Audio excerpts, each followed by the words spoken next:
Hello, everyone, and welcome back to The Explainer. Today, we're unpacking the history, the profound meaning, and the core observances of what is quite literally the single most virtuous day in the Islamic calendar. We're talking about the day of Arafah. Now, we all know its overarching importance, but when you look closely at the sheer spiritual weight and the history behind it, it is absolutely fascinating. So, let's unravel this together. Okay, let's dive into our roadmap for today. We'll start by defining Arafah, then look at how it's actually sworn by in the Quran. From there, we'll cover the Prophet's last sermon and its universal themes of equality. Finally, we'll talk about exactly how to observe Arafah and wrap things up with some Quranic trivia. Starting off with Section 1, Defining the Day of Arafah. If we look at the literal translation of the word Arafah, it fundamentally means to know or to deeply recognize something profound. The very root of the word carries this heavy sense of deep awareness. And honestly, it's incredibly fitting because, as our source material highlights, this is a day of profound spiritual recognition that everyone should truly be mindful of. And this specific day of recognition happens on the 9th day of the Islamic month of Dhul Hijjah. To put this into perspective, it sits right smack in the middle of the first 10 days of this month. These are considered the absolute best 10 days of the entire year for righteous deeds. Think of it this way. Just like Ramadan has the best 10 nights of the year, Dhul Hijjah has the best 10 days, and Arafah is the undisputed peak. Plus, it's the only time of the year where a person can uniquely perform all 5 pillars of Islam simultaneously. Moving right along to Section 2, Sworn by in the Quran. To really grasp Arafah's immense importance, we just have to look at the fact that God actually swears by it in the Quran. In chapter 85, it's referred to as the witnessed day.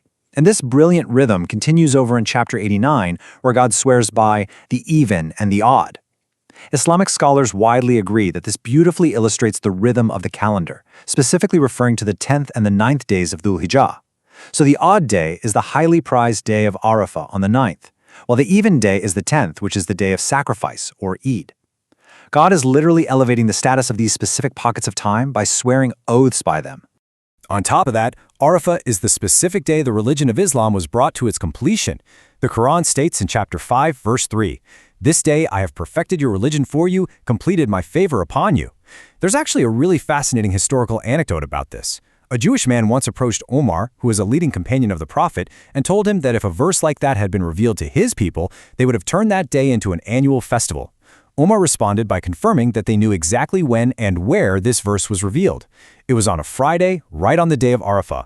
Its revelation permanently cemented the day's monumental legacy. Let's step into Section 3, the Prophet's last sermon. So, the Prophet Muhammad delivered his famous last sermon right on the day of Arafah. But fundamentally, we have to remember the saying, Hajj is Arafah. For the millions of pilgrims who travel to Mecca every year, standing on the plains of Arafah on the 9th of Dhul Hijjah is the defining pillar of their entire journey. Literally, without Arafah, there is no Hajj. That's the immense, undeniable weight we're talking about here. That brings us to Section 4, Universal Themes of Equality.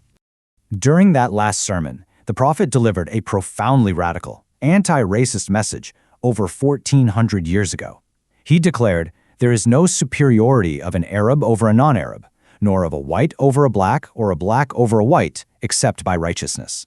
He completely dismantled the tribal and racial hierarchies of the time. He made it crystal clear that your worth in the eyes of God has absolutely nothing to do with your ethnicity or the color of your skin. If an Arab and a non-Arab both have equal good deeds, they are entirely equal in the sight of the Almighty. You're judged solely by your character and your righteousness. The sermon also contained a remarkably progressive focus on gender rights. He declared, "You have rights over your women, and your women have rights over you." The core takeaway from our source here is this concept of men and women being distinct but entirely equal in front of God. If a male and a female both put forward equal good deeds, their standing before God is exactly the same. Mutual rights and mutual respect were cemented right there on the plains of Arafah. And he didn't stop there. Look at how he tied justice to the calendar itself. He stated that the life, property, and honor of every single person are incredibly sacred. How sacred? He said, as sacred as this day, as sacred as this month, and as sacred as this city.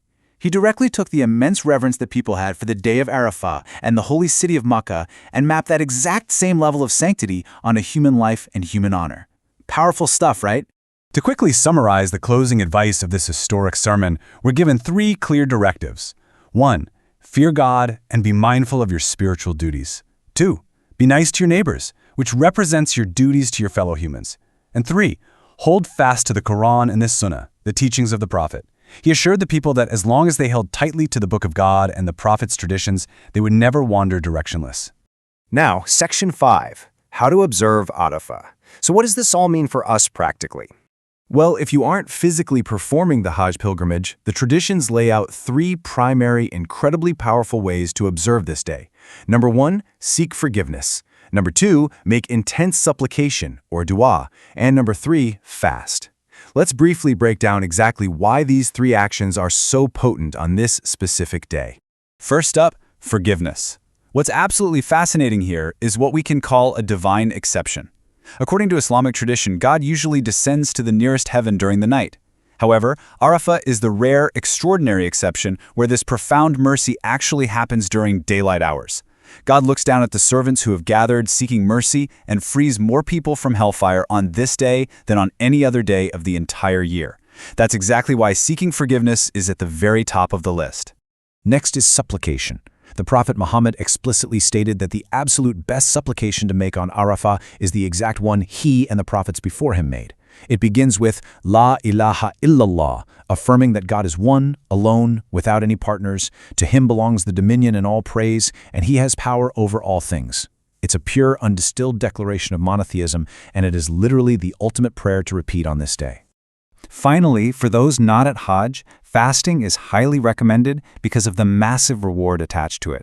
The Prophet was asked about fasting on the day of Arafah, and he replied that it serves as an expiation for the sins of the preceding year and the following year. Think about that return on investment for a second. A single day of sincere fasting clears away 2 entire years of minor sins. It's just an unparalleled opportunity for spiritual renewal. And finally, Section 6, Quranic trivia and conclusion. Let's wrap things up with a little test of your knowledge. For those of you who've been following our ongoing quiz from the source material, here is the resolution to the previous trivia question. We asked, which chapter in the Quran contains the word Allah in every single verse? The answer is chapter 58, Surah Al-Mujadala. It has 22 verses and every single one mentions Allah. Interestingly, the name of the chapter actually translates to conflict, which serves as a profound reminder that whenever we face disputes, we need to refer them all back to God. All right, to leave you with something to ponder, here is our new trivia question based on today's explainer.